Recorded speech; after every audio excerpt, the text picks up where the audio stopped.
2 Okay. minutes. But yeah, and there was other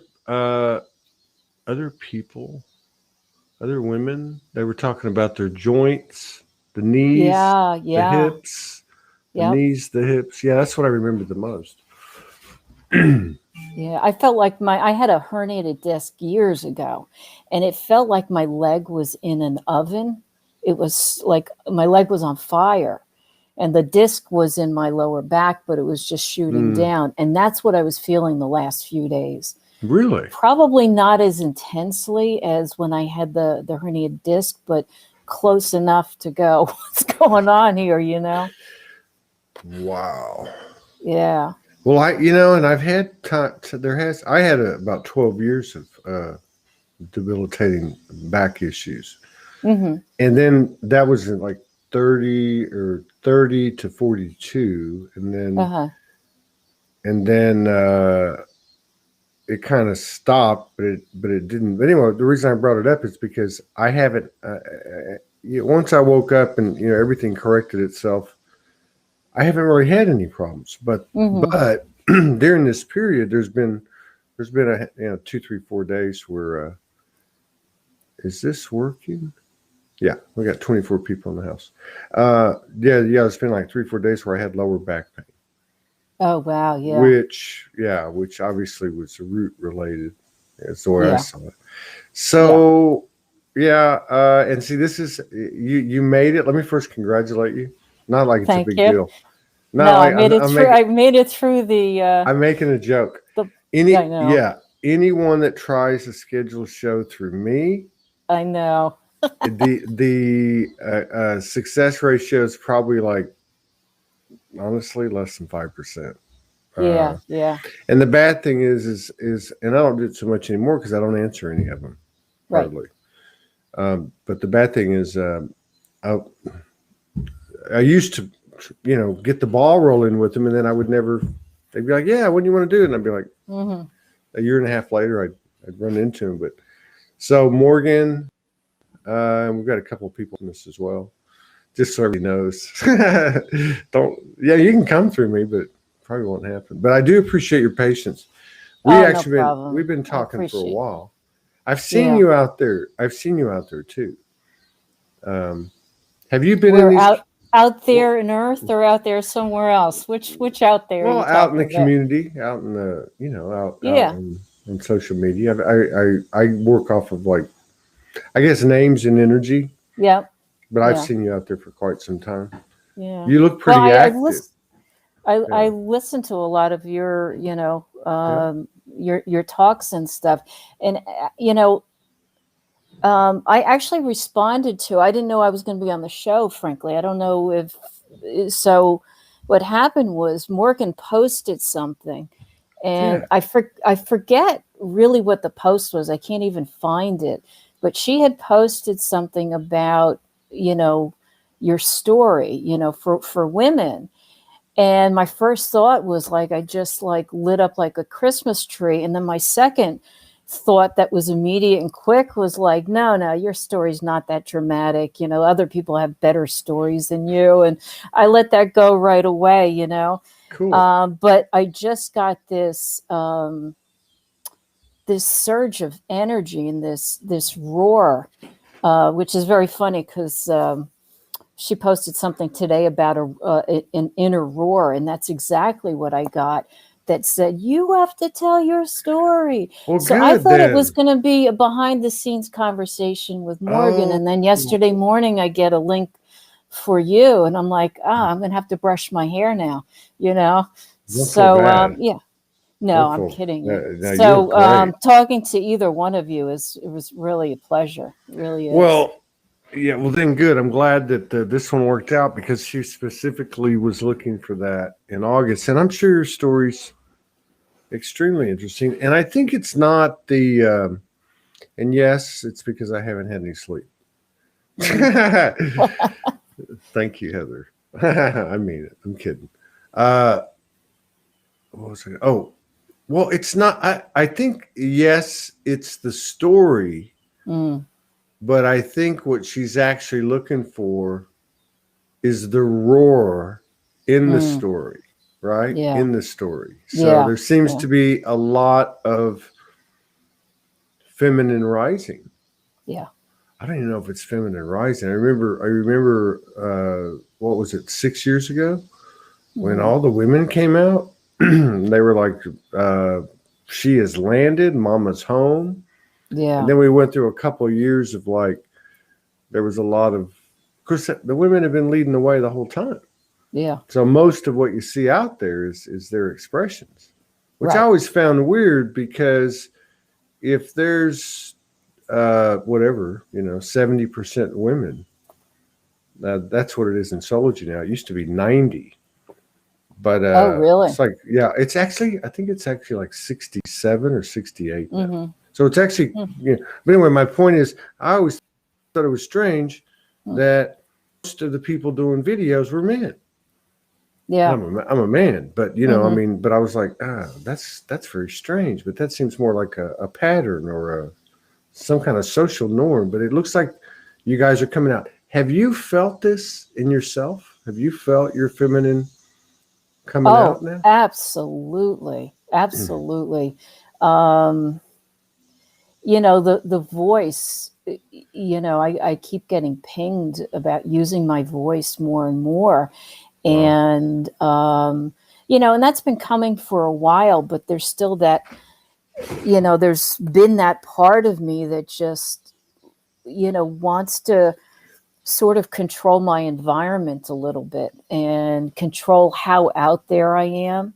Yeah. And that's been, and that's why when this happened, I kind of laughed because I felt like that was another kick in the pants that I got in a way, because, there's still residue of that, what can I say that's different or, that hasn't been said before kind of thing. But I've been doing my work for, a number of years now. And I've been on this journey since I was a kid, but it really, really ramped up when I was a teenager, my soul searching kind of stuff. And, so I've been with this for a while, but becoming more visible has been kind of my challenge in a way, is how visible do I really want to be? But I'm letting go more and more. I changed my name. I adopted the name that I have. That's my spiritual name last year. I was meditating with Divine Mother, and I just heard this name, Lauri-Sophia Rose, and I never ever liked my birth name. I never No. liked my married name. And, for all of these years, I've wanted to change it. And I heard that name. And when I get things clairaudiently, I also oftentimes, like a PowerPoint presentation, the words will kind of show up in front of me. And so I saw the word, I heard the name rather, and I heard the name. And I just go, that's mine, But how do you do that? And so I ended up adopting it. And when I meditated with Divine Mother again, she said, you have to announce your new name. Wow. And so I took that to be on Facebook, because that's really where I'm visible. And I thought, how do I explain this to people? Because I have a range of people that I'm connected to. And so I can't, and I had to do it by the winter solstice. So I did it like 11 o'clock at night, right before the solstice. I think it was a Sunday night. So I thought, okay, let me just change my name quietly and put it out there. And, nobody will see the post. And I got so much support from it. It was really, really cool. Even from people who didn't understand, family So members and stuff. so you made an announcement. Is Yeah. what you and you Yeah. told I what just was your didn't change my name. I said, this is the name I'm adopting now. I still have my legal name. I will be changing it at some point yeah. to use this as my legal name, but I haven't done that yet. And your family everybody was, well, you're all right. Yeah, I'm sure they My probably, family thinks I'm cuckoo, so it doesn't I don't matter. know. I was going to say, Who what a cares? dumb question. Right? Yeah. like for any, I mean, I have had a couple of people come on the show and say my family's been very supportive from the Yeah. day I woke up. I'm like, what? Yeah. But yeah, I'm just making a My joke. So my family's supportive, but yeah, they don't understand. And that's okay. yeah, That's yeah. I okay. mean, yeah. I mean that's the tepid story that you hear. You know, like some of them are more severe, but Mm, yeah, I think overall people are pretty cool. I mean, they're going to let yeah. you do what you want to do. I don't know. Some of these families can be pretty intense. Yeah. So Yeah. you pretty much woke up. I mean, came in crazy. You came in this way. That's so funny you say that. Mhm. Yeah, I saw angels and people who had passed when I was a young kid, Okay. and I kind of cut that off when I was about 11. I had a really scary experience where I heard somebody walking up the stairs in the middle of the night and walk Mm. into my room and stand there, and I was sharing a room with my little sister who was further back in the room, and so that protective kind of energy popped up, but I was also paralyzed because I saw this being in my room. And so I woke the whole family up. I mean, I couldn't have screamed any louder finally, but it kind of cut off after that. But one memory I have that stayed with me for all of my life, and I still go back to it because there were just some pieces that were always missing for me. But I was at a friend's house, and um, I was like 5 years old, and she went downstairs after her grandmother came in the house. So her grandmother came in the house speaking Yiddish, and her mother and I were upstairs, and my friend ran downstairs. The mother ran downstairs, and I stayed upstairs because I thought she was a witch. I don't know. I just decided that she was a witch. And so I stayed up there, and they forgot about me for like 3 hours. And so I hid from what I thought was a witch. I didn't know what was going on. I didn't understand Yiddish. And they eventually came up to get me. But during the time that I was there, I was by the window on the second floor, and I have memories of wanting to jump out the window. And for years, I just didn't understand. I knew I had a good enough sense of danger and stuff not to jump out a second floor window. But it always bothered me that, You I were thought about doing that. you were considering it. I was considering it. And it wasn't until I was in my 40s that I realized when I went back to visit it that I saw an angel there. And it was Archangel Michael reminding me of my commitment and my, what I came here to do. This is at 5, 6, 7 years old. 5 years old, yeah. So he talked to you about what your purpose, your agreement to be here, and what your purpose was at that age. Well, to Did you? remind me that I wanted to go jump out the window and be with the angel is what I wanted to Ah, do. I Okay. see. I see. So I didn't want to jump out the window. I wanted to, just Yeah. fly away with Okay. the angel. I got you. I got you. And he reminded me of why I was there Wow. and what I came to Earth for, So, Here's another one. Star mhm. Mungie. Sorry, my story is very similar Hmm. uh, to Lauri-Sophia's child. That is a beautiful sign for me to step forward to. I had the most traumatic year 2 years ago, and now I'm so much stronger. Well, that's what it's all about. That's right. More of you that stay. And we just had this conversation, basically, right? I mean, Yeah.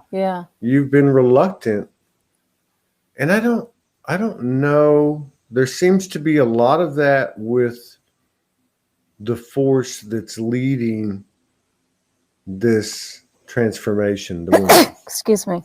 bless you. Excuse me. It usually means somebody's coming in the room for me. Oh, I is it? start saying, yeah. But I think that's okay. I think, do you feel like that the reluctance and the apprehension is from the impact of the suppression and oppression of the feminine energy for so many Sure. centuries? Oh, Yeah. absolutely. Absolutely.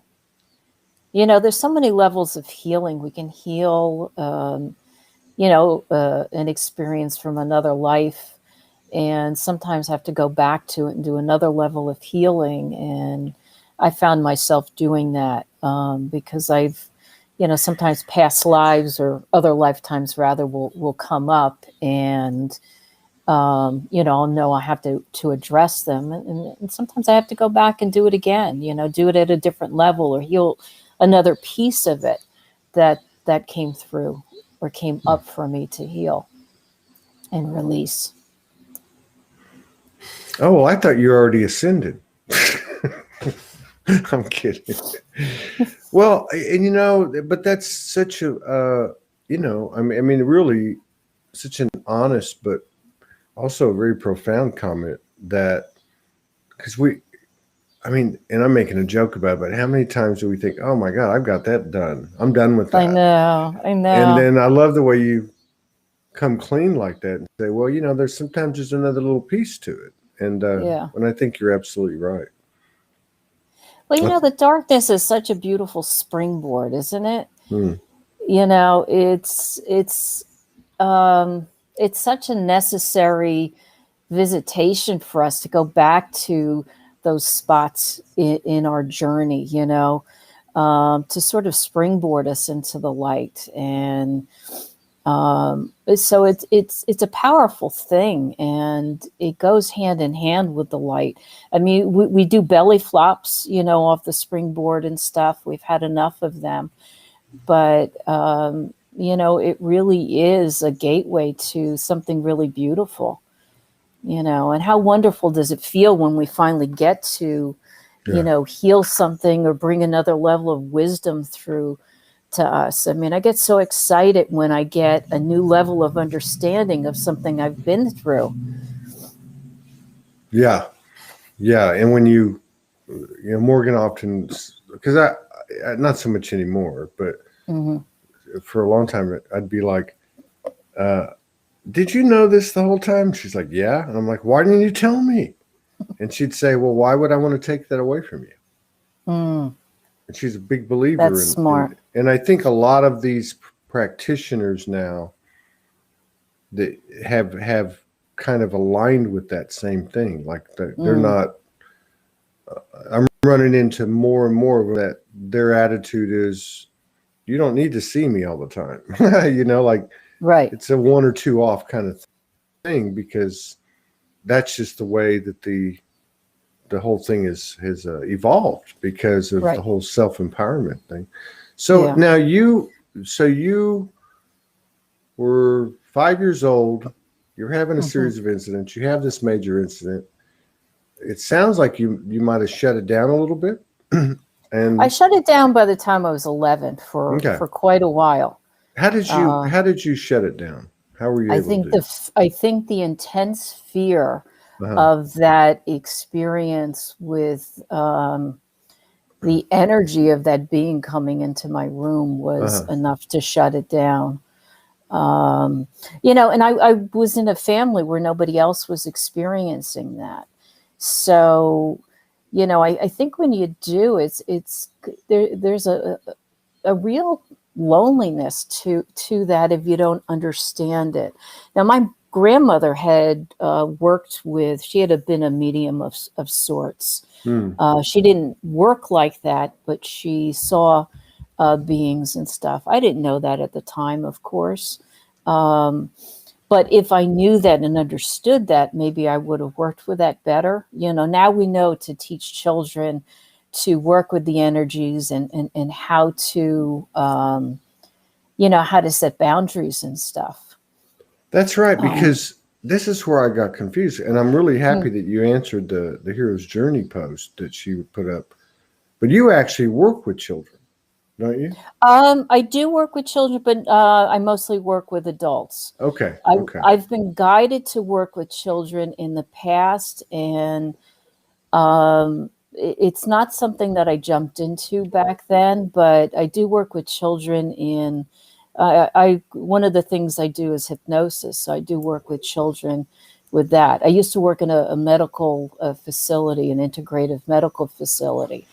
So I would see kids for like fears of dogs or pain or, confidence, that kind of thing.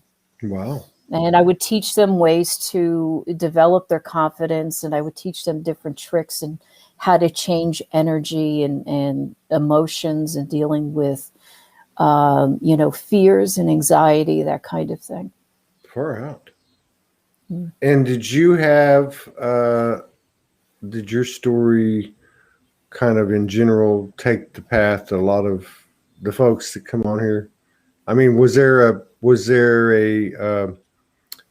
some type of catalytic episode, like a trauma, car accident, ending a relationship? I mean, there's so many different stories of way people. Yeah, there are so many different stories. Yeah, but I mean, Yeah. what was yours like? How did your gifts, your skills and abilities, how did they come back online? Well, I was always intuitive. I always had senses of when things were going to happen. And I always called it my useless sixth sense, because it just seemed to be, I knew when women were pregnant or, things like that didn't really serve me, or I didn't see it that way. And I did a lot of soul searching when I was like 15, 16, 17. And I think I probably got some major downloads back then. I know one time I saw this flash of lightning right in front of me, and it didn't touch me, like it was literally right there in front of me. But I did a whole lot of searching. I saw myself in front of a big audience, which I thought was very, very funny, because at the time I was really shy, you know. And I thought, this can't be, But many years later, I started, after the ending of a relationship, and a pretty traumatic ending, which I'm really grateful for now. And some other things that transpired as a result of that put me in a state of fear and really confusion. I mean, I like to say I took a journey of hell for 15 years. I just couldn't find the exit sign anywhere. But after it was over, I started seeing the gift in my journey, and the gift in the dark night of the soul for me. And that's when things started changing for me. That's when I started sort of taking some power back and exploring my intuition more, and exploring some of my gifts. The first thing that happened to me was I think I was folding laundry, and I heard a voice that said, "Take Reiki." And I said, "Oh, that's a good idea. I think I'll do that." And the very next thing I go, "Wait a minute. What's Reiki and who's talking to me?" So those kinds of things kind of happened, where I would just hear this voice, and would just follow the voice. But at that time, I really questioned, what is this voice about, and who is it? It felt like it was coming out of me. That's my coming from outside of me. But that's outside it felt like it was coming externally. Well, it was a long time ago, and my memory of it was it felt like it was outside of me, but that's just upon reflection. Now you were a young adult at this time? How old? Yeah, I was in my 30s. 30s, okay. Yeah. And so it gets resurrected, I guess, post the relationship. Yeah. Yeah. Yeah. And I mean, I had always been using my intuition, but then I started exploring, energy work, and started exploring mediumship and psychic work. But it wasn't until I discovered the soul that really brought me to my knees. Really? Yeah. Yeah, because that's when I finally discovered soul work, that's when I thought, that is what I've been looking for since I was 15. Like, that was the missing piece for me. And I knew that's where my work was, or some of my work was anyway. So, and like, what for you, what was different about, well, I guess, yeah, like segmenting out that you found the soul, your soul, Mm-hmm. as opposed to, I guess, what more like just a talent or a skill, or you went into a whole different, it sounds like you went into a whole different, just everything. Yeah. What happened? Was there something specific that Yeah, happened? I think I was in a class or something, and um, I know what it was. I was studying mediumship, and the teacher brought up the Akashic records, Mm, and I heard the word, and every time I would hear the word, and this was back before, we had phones where we can look things up, right, where you could Google and it. right. So you have to go home and Google it on the computer, and I would just forget. But I would hear like music every time I heard that word, Mm, and so I looked it up, and I was like, I've got to do this. And I found a class within a week that happened to be in town or near my town or whatever. And I took the class, and like a month later, I was sitting in a year-long teacher training program for it. So not only did I go into, reading the Akashic records, it's, become much bigger for me, but it's really exploring our stories and exploring our core wounds, really, and yeah. bringing them into the light, and, really owning our story. And that's kind of what I did the other day with Morgan's post. I had that really quick 2-second conversation in my head was, you've got to own your story. Yeah. And I love my story because it really, it's exactly what I needed. It was the springboard into this new amazing life that I have. That without the pain, without the agony, I wouldn't have this life that I'm creating for myself. A How few. did, Go yeah, ahead. how did you, so how did that go for you? I mean, obviously you it propelled you Mm-hmm. into these some of these things that you're talking about. But how was that? How was your journey? What was that like? I mean, what was it like to come from that dark night of the soul type of energy and perspective? Because Mm, obviously your perspective was being enhanced as time went on. I mean, I can sure. tell just by the way you're talking about. Yeah. But did it take you long? How did you find Well, those? Yeah, it took me 15 years. I went through it wow, for 15 years. There was a lot of fear of loss going through that journey. fear of loss. Yeah, Yeah,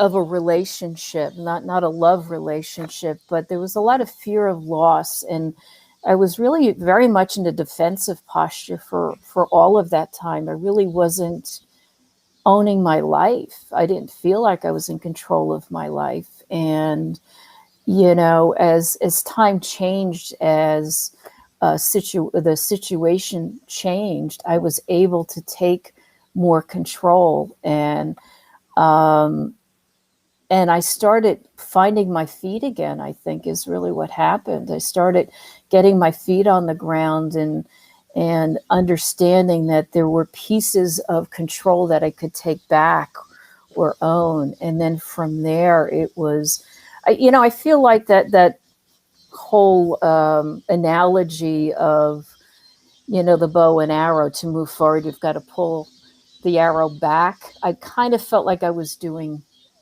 a bit of that. Like I was just being pulled in the back position for those 15 years until I was ready to spring forward again. And it was really a beautiful thing to feel the freedom afterwards, to not feel like I was being controlled, to not feel like I was being dictated to, or that I had to respond. So it was very powerful. But what it brought me to was the appreciation for all of the roles that were played in the relationship. Yeah. I have zero animosity, zero. In fact, I have great appreciation for what happened and for the people involved. And so that's brought a great sense of empowerment and peace. I think one of my greatest gifts for myself anyway is to be able to see somebody else's perspective. And maybe that's the lever in me, but I can, maybe not initially, but I can always come to a place of seeing both sides of an argument. Yeah. And can appreciate that. And sometimes, like I said, it takes me time, but I can do that. And there's real healing in that when you do that, when you allow yourself to do that. Yeah, So, that's a great attribute to have naturally. I mean, or not, or if you yeah. have to work at it. But I mean, it's really, and what's interesting about your story is that we've actually been talking about this for the last few Mm-hmm. weeks. And that's been people over the last few weeks talking about detaching, um, fear of loss has been real big. And it sounds like you did some early work on it with your own situation. Were you actively expanding yourself during the 15 years? Yeah. Or that's what I was getting. Okay, so you were actually working on yourself while the relationship was basically the arena of your life. I mean, it was your Yeah. Through that, the breakup of the relationship wasn't, it wasn't that bad for me. It was sort of some after effects and stuff that what I really had to deal with. But yeah, I was working on myself. I had always been working on myself. When I was 15, 16, I was working on myself. I studied psychology and counseling in school. So that was my thing. But I was working on myself in a more limited manner. mm-hmm. Then I was able to, once I kind of came through, the tunnel of darkness. I mean, I used to, going through that whole period, I would feel myself in this tunnel, and I would see this light at the end of the tunnel, and I go, I'm getting there. I could see the light. And then at one time, I remember just being aware of that energy and going, wait a minute, where's the tunnel? And I go, holy moly, I'm in the light now. That was a very cool feeling. And it was really empowering because nobody did it for me. I did it on my own. I did not know of spiritual teachers or healers or anything like that back then. And it was just, I was being really divinely guided. I had tremendous faith before I, came into this world of spirituality or conscious spirituality. And, I relied on my faith a lot. I mean, it's what got me through. Yeah, that's a big. We were talking about that the other day too. Mm-hmm. Like, it's really all about that, isn't it? Yeah. Yeah. So I have yeah, can I share a story with you? So yeah, yeah. That's a what we're here few for. so a few years ago, and I just really wanted to share this because I think this is really important to share because I think a lot of us know certain things, but I guess it just came in such a powerful way. So I was at a retreat one time. It was 3, 4 years ago. My friend Brigitte Boyer was leading it. She needs to be on your show and have a Ragita, conversation. I know we've had Ragita on. No, Brigitte. Bragita. Oh no, no, Yeah. no. Okay, I don't So know her. anyway, we she brought through a different master or archangel or being to each person, and Mother Mary had asked to come through to speak with me, and so we had our own private conversations, and um, I had this conversation with Mary where she showed me what it was like to have her son on the cross, and it was the despair I felt was unfathomable. And I was probably only feeling that for maybe 3 to 5 minutes. I don't even think it was 5 minutes, but that pain and that agony and that sorrow was just overwhelming. And I felt it physically in my body. And within like a nanosecond, she shifted it and then showed me the joy of sharing her son with the world. And that it was just really powerful. And what she showed me was that she couldn't have had this joy and this love, without having that despair and sorrow.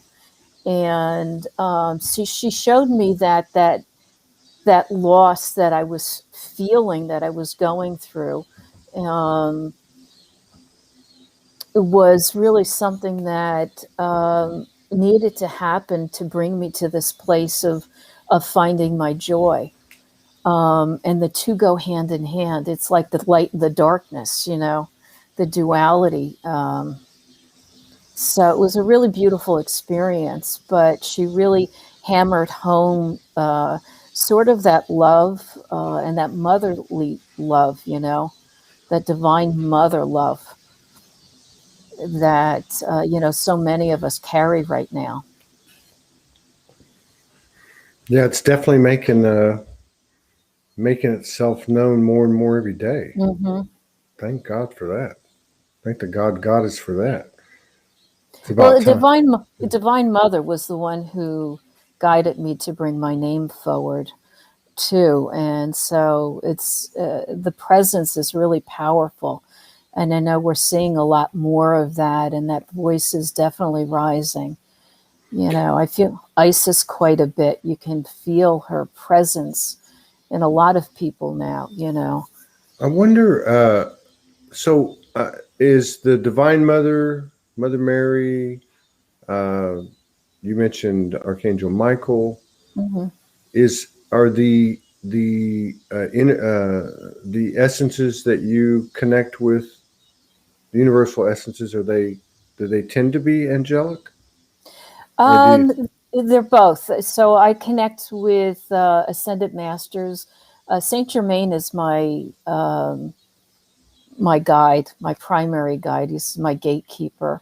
Okay, But I work quite a bit with the divine mother aspects, the divine feminine aspects. I'm part of the Sisterhood of the Rose. I work with Archangel Michael, Raphael, Metatron very dearly. And I also work with galactic beings. So I do channel the hierarchy of light and work quite a bit with different galactic energies too. cool. So, yeah. So, any specific galactic? I'm just curious. Yeah, well, I work with a number of them. So I started out with the Pleiadian energy, and then the Arcturian energy started coming through very heavily. But I think I was working with them for a good 4 years before I knew that's who they were. But their energies super strong, super powerful, super loving. And, when they come in, you know it. You're very clear on that. I work with the Syrian energy, particularly anybody, who's been in Egypt, of course, works with the Syrian energy quite a bit. Andromeda, Alpha Centauri. Wow. There's a couple more. Galactica is one that I've been working with. Galactica. I never heard of that one. Galactica. Yeah, it's a purple planet. Oh, really? It's a lot of love. Yeah.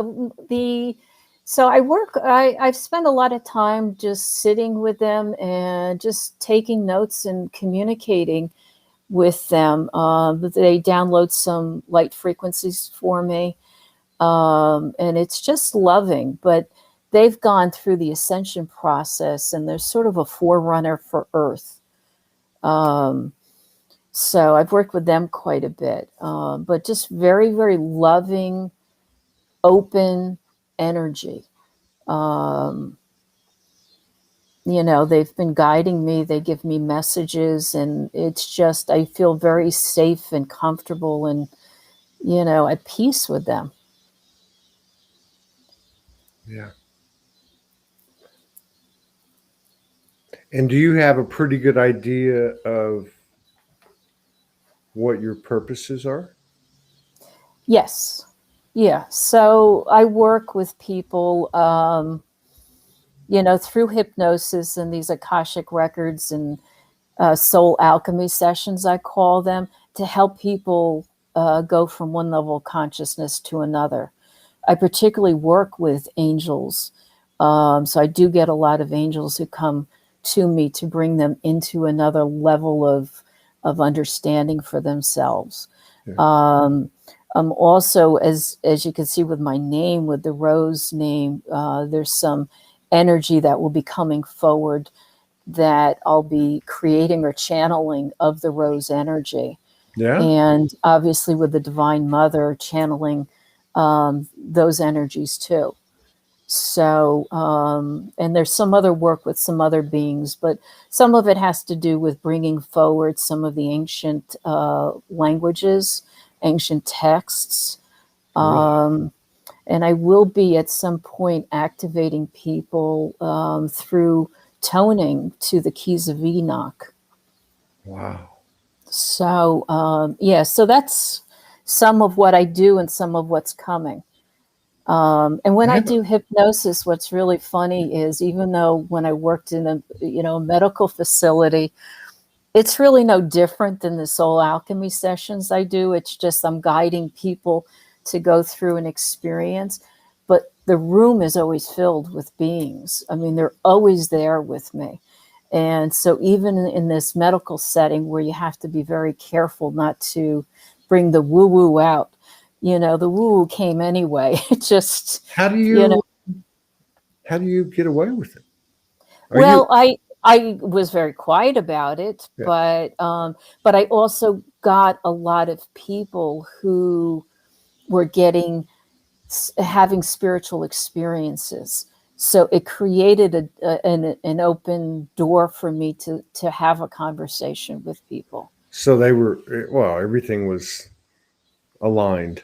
Yeah, everything was aligned. Yeah. You it just happened to get all the people that were seeking spiritually, Right, right. So, yeah, and it's not like the Ascended Masters go, "Oh, you're going into this building that's a medical building. We're not going with you," So yeah. Do you ever channel, like in a setting like this? Do you ever channel? I do I've never done it openly like this. And that's why I asked. I mean, I'm not pushing for anything. I'm just probing. Yeah. But because I know a lot of the people I meet, they do that type of thing, but they really only do it in session. If they have a client, or maybe on their own, because it's a whole different kind of thing. I think when people do that in an environment like this. I mean, it's not the same thing. So I've like, done it in group uh, settings, but not online like this yeah. before. Yeah. So is it a daily routine for you to go into session? Well, into yeah, like you and the universe into communion. I mean, is it part of your daily routine to take those notes?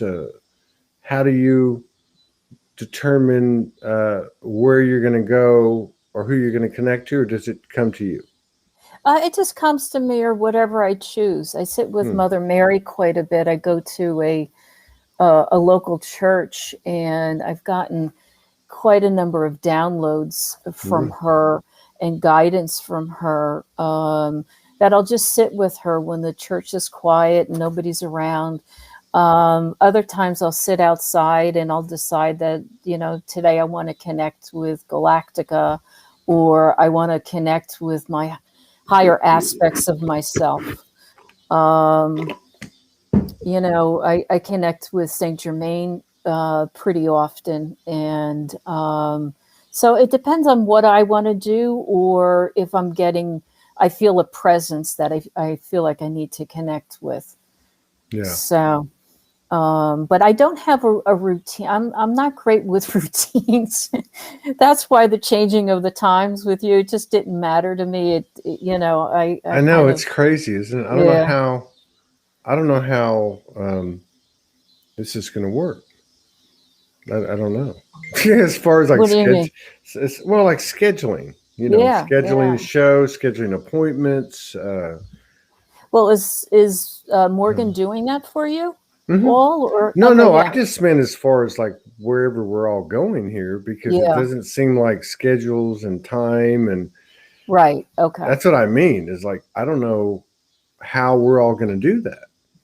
Do you just get up and show up, and then whatever you need, and whoever you need aligns and is there? I mean, Well, I think that's a uh, ways down, but that's what it kind of feels to yeah, me. Is there's this sense of, just like I said, there's a sense of who I need to connect with at any particular point based on what it feels like or what I want to do, and that's how we're going to communicate. I mean, yeah, we've all had, ESP or whatever, and shown up at the same time, or picked up the phone and called somebody who was about to call us. We've all done that. yeah, So I think it's going to be an extension, of that, yeah, telepathic communication. yeah. It's becoming more prevalent. Yeah. Um, Gosh, so much of this stuff, so much of what's happened seems to Mm, be, um, y- well, it's happening. It is becoming more prevalent, these things, but it's also happening in a way that almost like we don't notice it.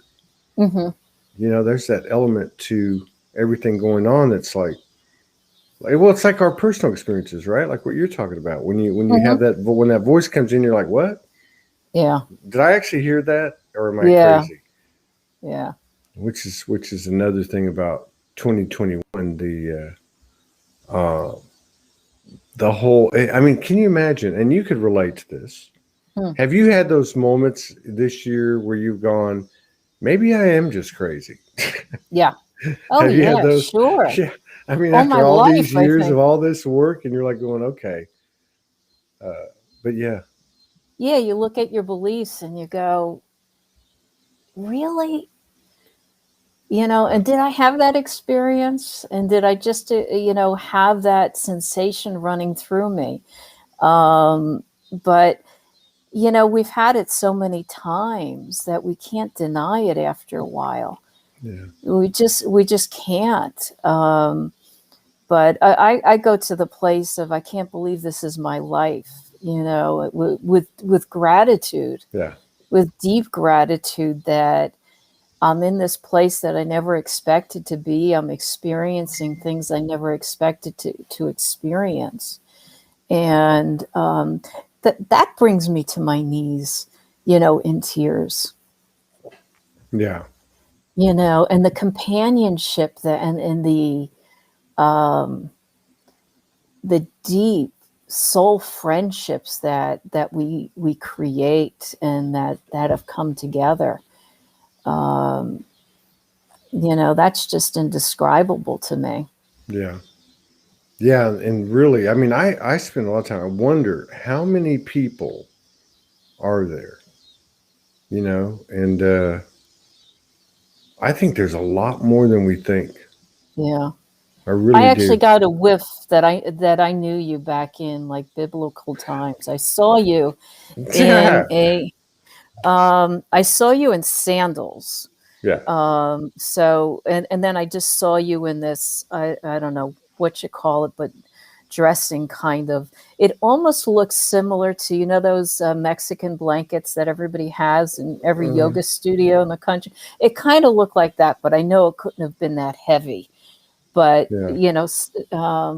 but yeah, I just got a brief whiff of you back earlier today. Well, I don't know. And the funny thing is like when I ran into you, I was like, oh, I know her. Mm, And I'm looking at it going, well, how do I know her? But I yeah, know her, right? yeah. But yes, when my stuff first came in, it was all biblical, all that time Mm-hmm, period. mm-hmm, All the guides were from that time period. mm-hmm. Um, but yeah, so it's funny too because I don't know about you, but there has been a lot of earthbound incarnation type memories Mm-hmm. popping in. I'm not Yeah. saying that they were my life, but I don't know if you've been having that happen. Oh, yeah. It seems like that more memories are coming back, or these flashes of a memory, which has got to be a sign of the code getting turned on, I would think. Yeah, I've gone back to a lot of lifetimes. I mean, I study the Akashic records, so it's very natural for things to pop up. And sometimes I'll just get a whiff of something. And that's a sign to me that I need to go and explore it and do some healing on it. Yeah, And so we've been the kings, we've been the paupers, we've been the men and the women, we've been all colors, we've been lived all kinds of lifetimes, so there's so it's much true. to go back to. But in my lifetimes, the ones that I were most happiest were when I had the least amount of things and lived Hmm. very simply. you know Yeah. Those are the ones that, I had a lifetime with a unit like a Saint Teresa um, led, and that's what I consider my happiest memory. I had nothing, but there was such fulfillment in my life, and that was really powerful. Hmm. Wow. Yeah. Does your family ever any family members ever come to you for a session? No, no. Yeah, wouldn't that be No, something, right? I've done energy healing, but I've been doing this so long that Hmm. I'm so used to that, and Yeah. and and that's okay. I don't, Yeah. when I teach this work, I tell people that I said, don't expect all the people around you to want sessions because it doesn't always Yeah. work like that. And that's okay because they're on their own path and they're all on good paths. It's Hmm. just different than mine. Yeah. But Yeah. uh, That's true. And obviously, there seems to be a, a certain characteristic of folks like you too getting planted into families where they're not as uniform as the rest of them. I mean, they, they mhm. they tend to stand out a little bit.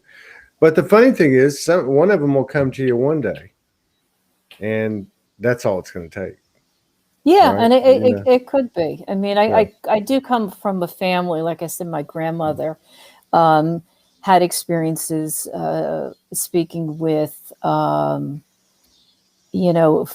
people who had passed. And in fact, this is an interesting story. My grandmother she had 6 kids, and one day there were about 10 kids in the house, all cousins and stuff. And this boy that she had taken care of way back in those days, in the 30s and 40s, he was a special kid, and they usually would put them in a home somewhere away from the family. But this one was raised with his family, and my grandmother was very kind to him, I understand. So after he passed, he would come to her and give her messages. And so she had heard to get the kids out of the house. And she just knew to listen to the voice, and she got everybody out of the house. And, however long later, moments later, minutes later, an hour later or so, the factory down the street had an explosion. Yeah. And the house was shredded with glass. My father said that all of the furniture in the house had to be thrown out because it was just destroyed by the glass. God. And so she had 10 kids in her house and just knew to get everybody out. And see, this is how the world used to operate. Mm-hmm. The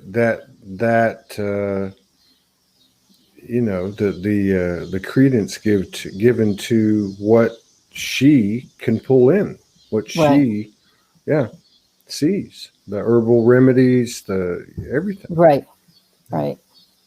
Yeah. And just knowing what to take. And so it's been a beautiful journey, so even though I'm not on the same path as the family, it's still pretty incredible to see some of the changes that I see, and the conversations I even have with my dad.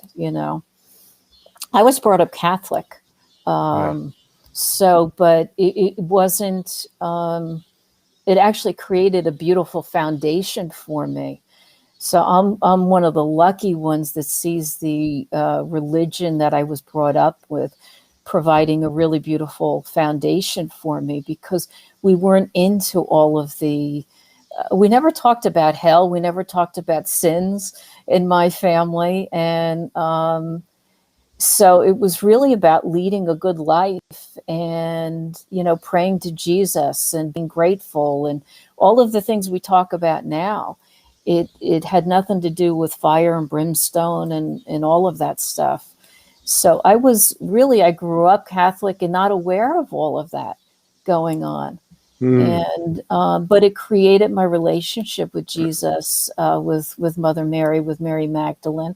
Always thought they got the short end of the stick, even as a kid. I was rooting for the divine women back then, as a little kid or a middle-aged kid in church back then. Jeez. Yeah, the Catholic, a lot of people, I was raised that way early years. Oh, yeah? A lot of people that come on the show were Catholic, regardless of what part of the world. What was your experience like? Well, I mean, it was a South Texas community, and it was probably, and still is, probably 70% Hispanic. Regional Mexican-American families, old school. And then, of course, you have the Roman Church comes in. When I was born in the 60s, they would do the sermons in Latin. Wow. And they had Irish priests from Ireland, and then they had the Spanish ones, some from Mexico. But I mean, it was an environment of shame, blame, guilt. I mean, it was just like thick. And of course, the impact it had on the community was huge, because it wasn't a very wealthy community. There was a lot of, so the impact of the church was just huge, gigantic. But there's That's just that's just like a giant elephant in the room, isn't it? One of many, right? Yeah. I mean, Yeah. like, you see all this stuff on there. Let's just say if you go on to YouTube, and there was all that stuff last year about the Vatican's been shut down, and Right. the Capitol's been shut down, and the trials are taking place. Right. But that Vatican must have more information beneath it than any place in the world. Yeah. So it would be interesting to get in there and start digging around. Yeah. I don't know if I'd want to be the one going through it all. I would love to. Oh, would you? Absolutely. Absolutely. You can bring it on your show. Huh? That would be awesome. You can bring it on your show. I would love to. I would love to go to go over there and do a live do a live with the camera. Todd Medina, Soulogy. We're in the Vatican. We're gonna unveil. So where do you go from here? What are your plans? What are my plans in terms of what? Yeah, just let's start over. What is it like to be in the middle of this now, having been a lonely road for so many years? Like, to see this mass awakening. I mean, does it shock you? Were you expecting No. Oh yeah. Oh, Yeah. absolutely. You were Yeah. expecting. It was only. I mean, it was only lonely until I started diving in. I mean, it was lonely as a kid because I don't know why. I mean, I remember talking with my mother about angels and stuff as a young child. And actually through my life, we talked about angels, but, I think seeing those who have passed was probably the scary part. Seeing angels was probably a more comfortable place to be. But since I've been in consciously for many years now, it's been, it's just been amazing. It's just one opening after another. And there's always something to look forward to, but I love to be in that space of just looking around and seeing, feeling, and sensing what I have right now. Because, I got a beautiful channel. I think I just posted it today on Facebook, that gratitude for what is the gateway of what will be. And, so being in that space of just going, look what's opened up for me. Look at all this wisdom I have access to. Look at all these guides that I have. Look at my ever-growing relationship with my divine I am, and how that continues to unfold. Look at the other aspects, the higher aspects of myself, and how I continue to learn new things and grow from that. And how I grow from, doing sessions with people. Yeah. I get information, they send us people, anybody who does any of this work, if they need to get a message through to us and they haven't been able to, they send you people who have the same issues you do, that you've worked through to a certain level, So if I need to work on patience, they're sending me people who need patience, and I find myself giving guidance to people and saying things, and I'm like, oh man, that's for me too, So I learn a lot, even being a practitioner, I'm still always learning and still always being guided and still always being, learning better ways of doing things and better ways of being and better ways of looking at things. Do we ever really stop? That's what I was going to say. I mean, it doesn't really stop, does it? No. Yeah. That's what I love about what you do. In my corporate life, when I worked in corporate, I was a corporate recruiter, and I interviewed people. And I loved it because I was always learning about people and what made them tick, It was kind of the counselor in me, but just understanding people's perspective and how they came to their own perspective and made the choices that they made. I could see why you love doing what you're doing. Really? Well, don't you feel like you're always learning? Absolutely. Yeah. No, it's the greatest job. No, I just was saying, really, like you see that. Yeah. I mean, it's like being in a session. It's like I'm a client. Yeah. Yeah. So, and then there's a lot of other, consciousnesses present, incarnated and not. It's like a big vortex. Yeah. That's not linear. So I see a lot of things after 3,000 shows. I mean, what I see, I'm able to connect things, I guess. I guess it, like anything else, you just, it gets to be more, there's more mastery, I guess, involved with repetition and stuff. But so now you are, Soul Springs Alchemy, right? On Facebook? On Facebook, I'm under Lauri-Sophia Rose. But my website is soul-springs.com. Okay.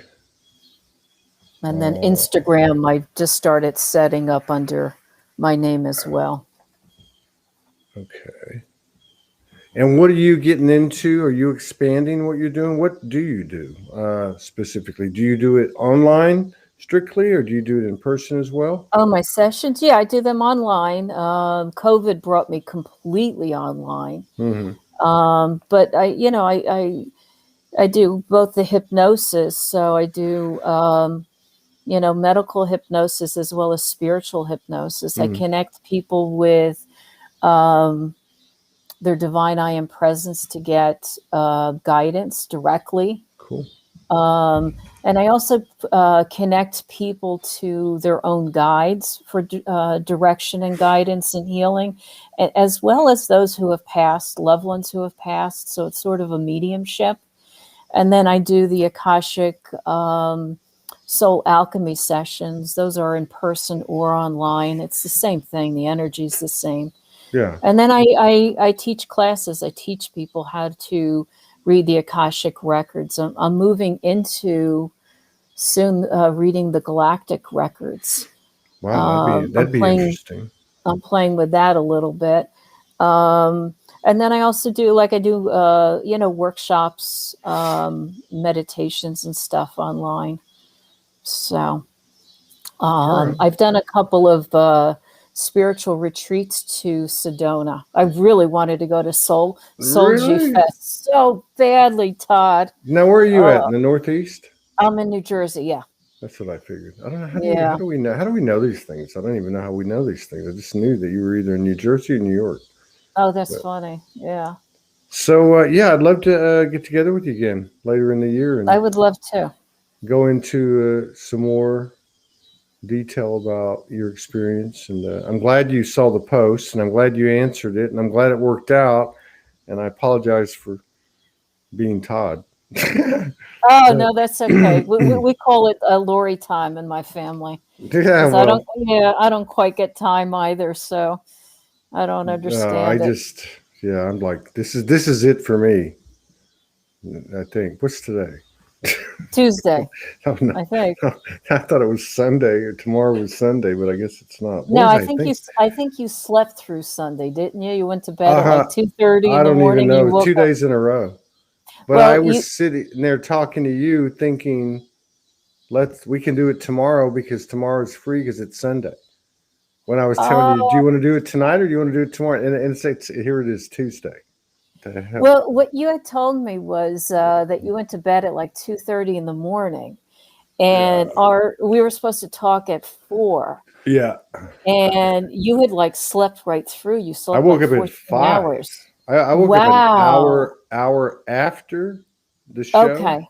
Yeah, because we talked thinking it was because we run on Eastern time, even though I'm in Central. But I was just turned around, and I was just like, and I couldn't have even done it. I couldn't even done it. I mean, and you had offered to do it, and I'm like, this is not good for him. Kayla Case, there is a post, I would think probably within 5 posts from the top. She's Hmm. asking what the post is. The post is put up by my partner, Morgan Lee.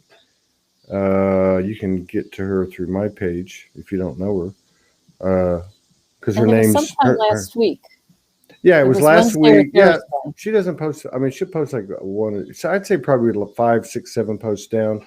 She Hmm. talks about what she's looking for. It's actually a post that she incorporates it into the post, I think is what happened. But anyway, what was that post about? Do you remember? It was about this story for the Divine Feminine Rising, Yeah. and I forget how she, Oh, I how remember she now. worded it. Yeah, I remember now. The feminine voice is Hmm. fierce. Yeah, I think that's it. Uh, oh, maybe this isn't it. Yeah, I couldn't find it because I wanted to go back to it, and I couldn't find it. Uh, how strange. She's got a lot of them in here. So, yeah, she has a lot of them. I don't know where, but anyway, the point is that she's looking for women to come on and Hmm. uh, tell their story, their hero's journey, because it's Mm. yeah. She came up with this last month, and Soulogy's, I think, always been built on a frequency of the hero's journey. I mean, Yeah, we're all the hero's journey, every one of us. But yeah, when she brought this up last month, specific to women, then I realized what a stroke of genius it was, because that's yeah. what's needed. That's really what's needed right now. Well, she's looking Uh, for men too now yeah, she's looking for men because of that. too. Yeah, she's looking for men too. Definitely, but But you I might think it. get fewer Huh? hands raised for that, I would imagine. I don't know. You'd be surprised, Yeah. but I think it's like what you said earlier. Hmm. It is the story, but it was the roar, Yeah. right? It was the roar Yeah. of the story, which is really what you're looking at, what I'm looking at right now, you. Right. So, so I think that's what she's trying to capture, and so far it's gone very well. So Yeah. I I'm really interested. Yeah, I really think that, owning our story is so important.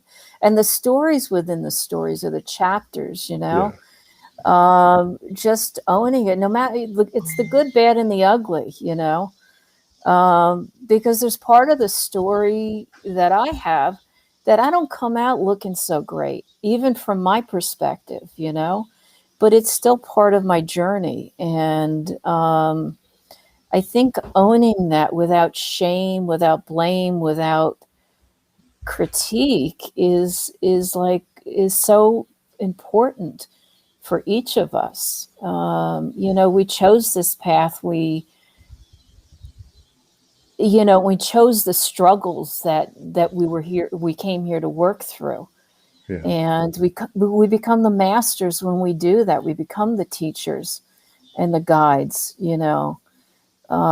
So I think it's really important, and that's kind of what I got in that 2-second kind of response, like, oh, my story's not so important. And there's part of that story that I try not to tell because it involves yeah, people that I want to protect, right? yeah, And but my part of it I can, and I have such deep appreciation for the other people in the story. And that's when like, you hit gold, right? You hit the core. And when you can see that and feel that, and still have this deep appreciation and love, you know, this soul love for all of those other people in the story. yeah, yeah. That's the Um, key. That's the and that's it's the so empowering. Yeah. Yeah. What you said about your former partner, I mean, that's the litmus test. When you can when Yeah. you can when you can look at those things closest to you and take the personal out of it, like you've done, and Hmm. been a living example like you and so many of your sisters. I appreciate it. I am Thank so you so happy we much, got Todd. to connect. Yeah, absolutely. And I look forward down the road to hooking up with you again, and hope to see you in Sedona next time. Oh, I so want to be there. Yeah, have a good night's sleep. I hope you get some sleep tonight. And when I go online with the Galactic records, you'll be one of my guinea pigs. How's that? I'm good with that. Whenever you'd Okay. like to do it, All right. I'd love to do that. Anytime. That would be Thank you awesome. so much. And my love to Morgan for all that she does. Thank you so much. I'll Thank you. relay the message. Y'all take care.